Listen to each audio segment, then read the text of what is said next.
Hey, Sarge! Whoa. Hey, come downstairs right quick!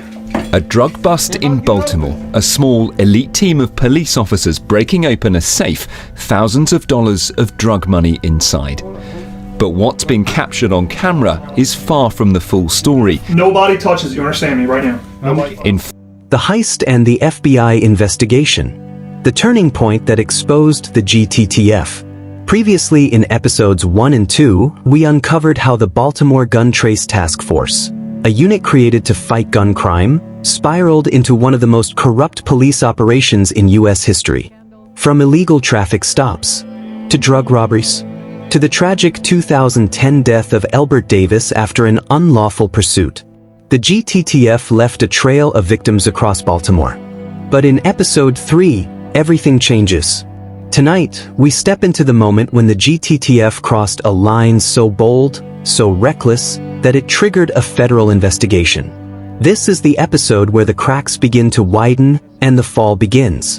By 2015, Sergeant Wayne Jenkins was no longer just a police supervisor. He was running the GTTF like a criminal empire. Then came the heist, the moment that shifted the entire investigation.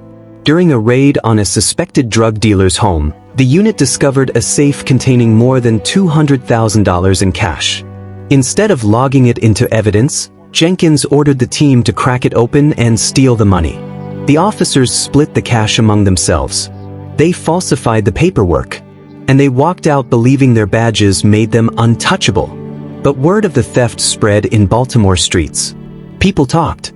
Defense attorneys whispered. And eventually, that whisper reached federal ears. The heist wasn't just a robbery. It was a signal flare for the FBI. The safe heist wasn't an isolated event. It was part of a much bigger pattern. Agents reviewing old complaints saw the same names appear over and over. Jenkins, Herschel, Gundo, Rayam, Taylor. Some stories sounded too outrageous to believe until the FBI matched them with evidence. Rayam's 15 robberies. Rayam later admitted he robbed at least 15 people between 2014 and 2016, stealing $15,000 from one victim, $12,000 plus 2 pounds of marijuana from another, $8,000 during a fake arrest. Illegal GPS tracker robbery, 2015. The unit planted an illegal GPS device on a suspected drug dealer's car. It led them straight to his home where they stole $12,000 cash, bullets, 800 grams of heroin, a handgun. Herschel's civilian robbery. Herschel once robbed a civilian of $2,000, a designer bag, his phone. He later received 18 years for his brutality and theft. Home invasion robbery. Herschel and Taylor stole $3,700, a $7,000 watch. Drugs that never appeared in the evidence log. This was no longer policing.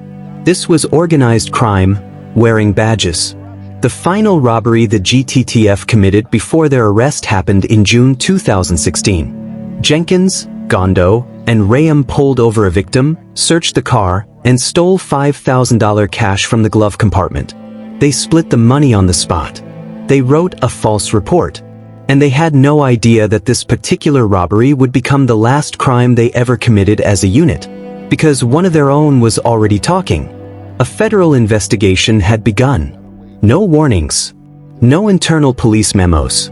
No public announcements. The FBI worked in silence, the way professionals hunt. They recorded phone calls. They monitored bank deposits. They used federal wiretaps to capture GTTF officers bragging about robberies. They placed trackers on police vehicles, legally this time. They watched Jenkins spend money far beyond his salary. And then it happened. The breakthrough.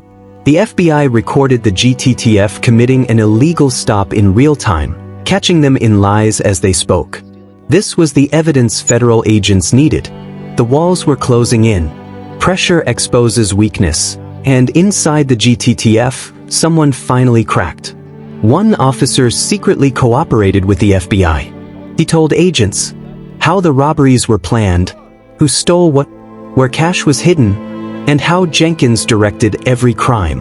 His cooperation allowed federal agents to map the entire criminal network, from drug thefts to extortion to evidence tampering. Jenkins never saw it coming. By late 2016, surveillance footage, testimony from an insider, and proof of ongoing criminal activity. They prepared to strike. Jenkins was still committing robberies. Herschel was still beating civilians. Rayam and Gondo were still stealing money and dealing drugs. None of them realized that their every move, every word, every robbery was being documented by federal investigators building a case stronger than steel. Episode 4 will reveal what happened next. In Episode 4, we cover the dramatic arrests, the courtroom confessions, the public outrage, and the shocking prison sentences that exposed the Baltimore Police Department like never before. If you haven't watched Episodes 1 and 2, now is the time to catch up. And if you appreciate this type of deep, real-life crime storytelling, hit the like button, subscribe, and share this video with someone who needs to hear the truth. Episode 4 will shake you.